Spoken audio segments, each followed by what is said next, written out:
Hi, this is Annie Banerjee. I have been practicing business immigration since '97. A little bit about me: I graduated third highest from South Texas College of Law in my class, and I have been practicing business immigration law primarily, and as well as family immigration law for the past since '97, 21 years, actually 22 years. With that in mind, I am making these videos so that people can learn from my experience in business immigration. I have found a lot of times that other immigration attorneys who practices primarily asylum, say, will take a business immigration case, and I wanted to say that business immigration is completely a different animal from asylum or anything else.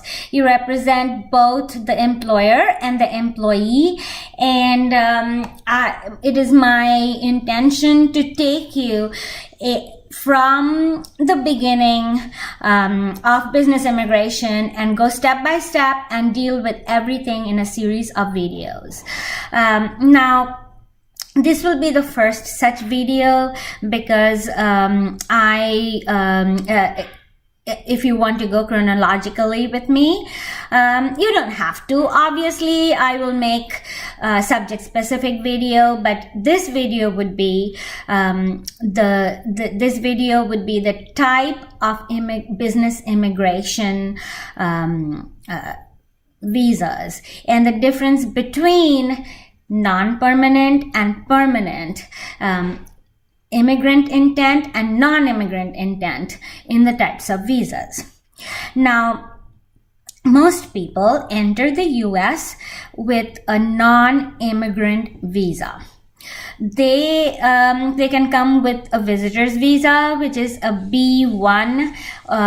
B1A visa is for business when, say, a company travels, a company boss, for instance, if the business is headquartered in, say, UK, the boss will fly down to United States for some meeting. That's the BIA, business B1A visa, and B1 and B2 visa. B2 visa is for just for travel, just vacation. We have a lot of national parks and things like that, not to mention Vegas. So the other way is for to come and study. Mainly that is the F visa for a 4-year degree college, or technical knowledge would be M visa. There is also the J1 visa, which is basically to learn specific things. It is an educational visa. It is also called a visa where people can come in and learn and go back. It's controlled by the Department of State, and it's used for, say, medical education and sometimes other types of research organizations. The main work visas for United States are H-1B visas and the L visas. The H and the L visas. The H-1B is given for people who have specialized knowledge, and specialized knowledge is defined as a job that requires at least a bachelor's degree in that subject to perform. We will go over details of this in another video, but this is primarily for people with a lot of experience or with the education in that field. this is limited to 65,000 visas per year and another 20,000 for US master's degree holders. The second category is L1 visas. L1 visas have L1A visa and L1B visa. L1A visa is for intercompany transferee, so in the managerial position. So for instance, if if you have a company that is located in let's say US and India, and say the boss from the company in India who's managing everything wants to come and get the company in United States on a solid footing, then that would be an L1A visa, because it's his business, he knows how to run it, he'll come here, he'll work here in the US and get that business on a solid footing. The other is the L1B visa. That's for people possessing knowledge that the folks in America do not have. It's kind of similar, but not exactly similar to H1B visa. H1B visas are for do not have to have, number one, intercompany relationship. L visas are strictly for intercompany, which means that the relationship between the two companies have to be the same ownership, not merely control, but ownership. And they can be sister companies, but they would still have to all belong to the parent company. That's the deal with L1. And so L1B is usually given to people who say they may or may not have a degree, but the company in say let's just use an example of, again, India. There's a company either in India or in US developed some kind of a program, excellent program, and they want to bring in people who has worked with this program in India. And let's say this is a novel program and the US company here has patent pending or patent approved, and only certain folks know how to do that visa. The other type of visa, of L1B visa, is when restaurants will bring in specific people who know how to cook their type of food. And the reason for an L visa really is for the people in the other company, in the company outside the US, to come to the company in US and make it better, get it in a solid footing. The other types of visas are H2B, and that is for seasonal, coming into for a season. Say there is you have a peach orchard and you want to pick the fruits from the peach orchard, and it's September or August or whenever peaches is picked, and you need a lot of workers at that time, so it's seasonal. So you can have workers brought in from, say, Mexico, and have them pick the fruits and then go back. Now, it's usually used with South America because it's easier for people to come from South America, but it doesn't have to be. It can be from anywhere in the world. Cheaper, of course, if you're bringing in people from Mexico or from South America. Now, that's H2B. H3 is a trainee visa, where it's basically when the US company will bring in somebody from outside and train that person. Usually the trainee will go back to the home country and work for the same company or another company, let's say that the US company has an interest in. Unlike L1, the companies do not need to have same ownership.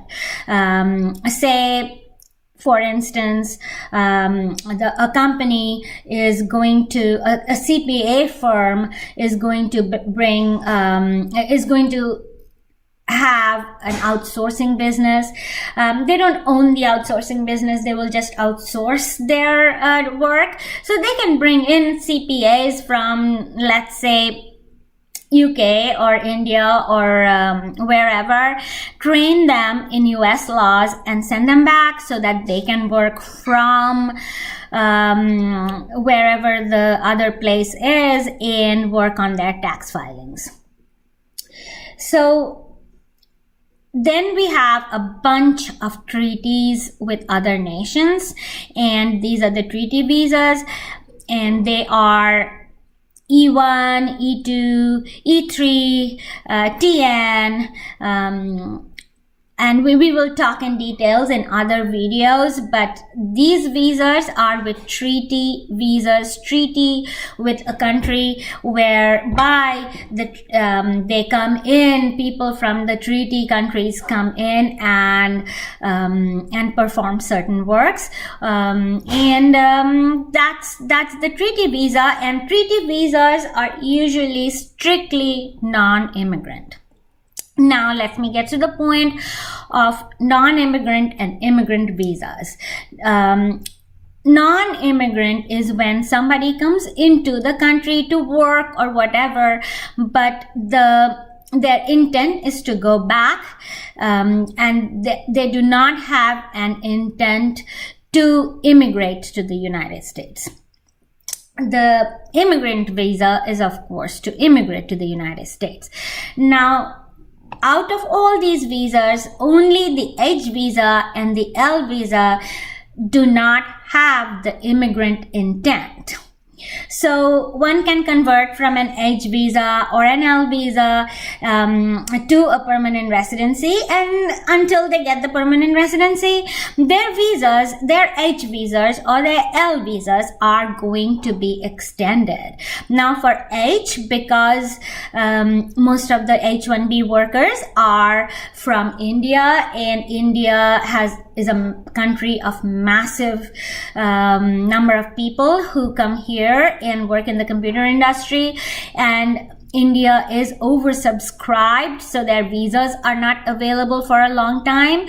They can actually have their H-1Bs extended until such time that they get the green card. That is not available for L-1B visa holders. L-1B visas are strictly for 5 years, and that's that. They have to go back and live 1 year in the home country, and then they can come back again on another L-1B visa. Now, that is the main difference between immigrant and non-immigrant visa. Now, a typical scenario that happens is that, let's say, there is a student from, let's see, which country have I not picked? Let's say Mexico. We have a student who came here in the United States to study, let's say, business administration in, let's say, at Harvard. Okay, so brilliant guy came to Harvard University to learn business MBA, scored an MBA, and has this has a work permit called OPT that is given after graduation. And because it's in management, it is not a STEM subject. That is why the OPT is given for 1 year only. Now, let's say that he finds an employer loves this guy.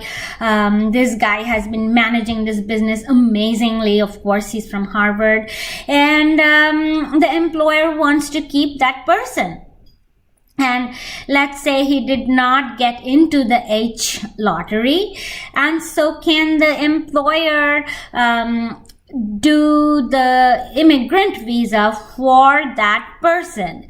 Under current rules, yes, they can do the permanent residency of that person, but his F1 visa, the student visa, is not going to be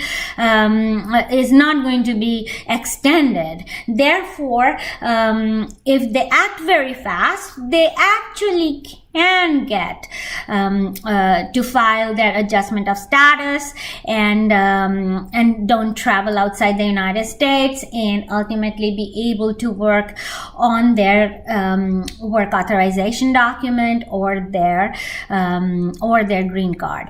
Now, the time frames might be really tight, but it can be done.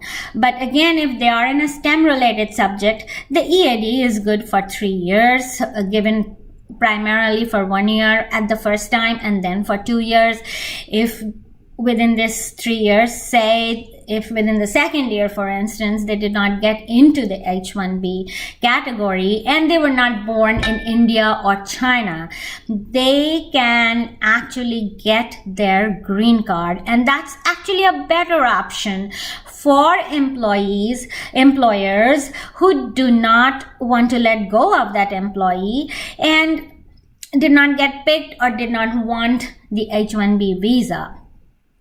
Now, that's basically is the difference between a permanent and a non-permanent visa.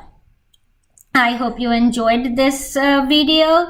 This is the first video in that in my series, and I will title each video so that you will know what video you are watching.